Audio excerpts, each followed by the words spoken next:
ஆன்மீக செய்திகளுக்கு உங்களை அன்புடன் வரவேற்கிறோம்.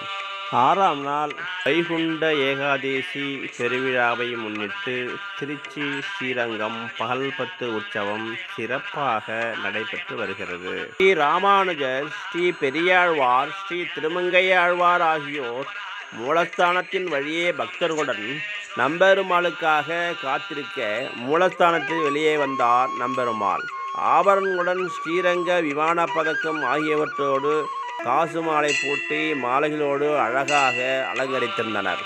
சுவாமியின் திருமுடியில் முத்துச்சரங்கள் பூட்டி காசு மாலை தழைத்து வரும்படி சாற்றி பின்னழகையும் அலங்கரித்திருந்தனர். பாடல்கள் பாடி முன்னே செல்ல நம்பெருமாளை ஆழ்வார்கள், ஆச்சாரியார்கள் பின்தொடர பக்தர்களோடு சுமந்து வந்தனர். சுவாமி திருக்காட்சி தந்தருள எதிர் சேவையாக ஆழ்வார்களும் ஆச்சாரியாரும் எழுந்துள்ள உற்சவருக்கு தீப ஆராதனை காட்டப்பட்டது.